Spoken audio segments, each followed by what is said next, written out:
ఆ తల్లి పేరు బ్రిట్నీ. చూడండి, బ్రిట్నీ డి లా మోరా. చిన్నతనంలో తల్లిదండ్రుల ప్రేమ దొరకల. తల్లిదండ్రుల ప్రేమ దొరకపోవటాన్ని బట్టి లోకపు ప్రేమలో అమ్మాయి వెతకటం ప్రారంభించింది. ఈలోపు ఎవరో ఈ అమ్మాయిని రేపి ఫోర్నోగ్రఫీ ఆ పిక్చర్స్లో నటించే యాక్టర్గా ఒక వ్యభిచారపు రుంపులోకి దించారు. ఈ భయంకరమైన ఫోర్నోగ్రఫీ వీడియోస్ చేస్తూ లక్షల రూపాయలు సంపాదించుకునేది, శరీరాన్ని నమ్ముకొని సంపాదించేదే కానీ మనసులో నెమ్మది లేదు. ఆ అశ్లీలమైన బూతు బొమ్మల్లో నటించి తిరిగి ఇంటికి వచ్చిన తర్వాత నిద్ర పట్టకపోతే డ్రగ్స్, గంజాయి, మాదక ద్రవ్యాలు తీసుకొని మత్తు ఇంజక్షన్లు ఎక్కించుకొని నిద్ర పట్టక కొన్ని రాత్రులు గడిపేది.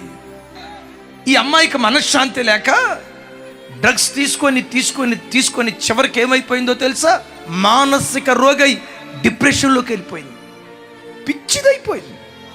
ఈ అమ్మాయి స్థితి ఒక స్నేహితురాలికి తెలిసి, అమ్మా బ్రిట్నీ, ఒక్కసారి రేపు ఆదివారం నాతో పాటు ఒక స్థలానికి వస్తావా? ఏ తోడు దొరకని రోజుల్లో చివరికి ఆ స్నేహితురాలు వచ్చి పిలిస్తే కాదనకుండా ఆ ఆదివారం దేవుని కృపను బట్టి మందిరంలో అడుగుపెట్టింది. అందరూ వాక్యం వింటున్నారు.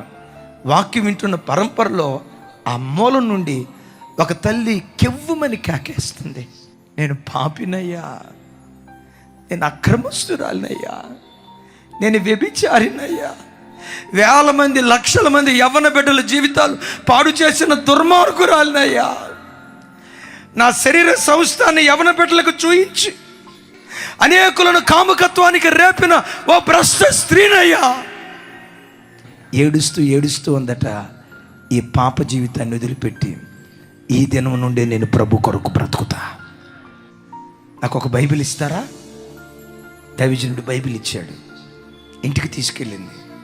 వాక్యం చదువుతూ ప్రకటన గ్రంథంలో యెజబేలు స్త్రీ గురించి ఒక మాట ఉంది. యెజబేలు,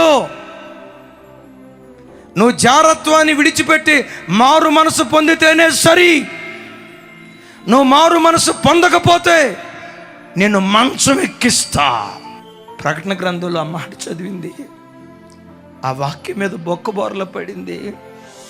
ఈ దినం నుండి బ్రతుకుట క్రీస్తే, చావైతే నాకు లాభమని అక్కడికక్కడే తన బ్రతుకును మార్చుకొని బాప్తిస్మం తీసుకొని ఈరోజు ప్రపంచ దేశాల్లో ఒక గొప్ప సువార్థికురాలిగా బ్రతుకుతూ వచ్చింది.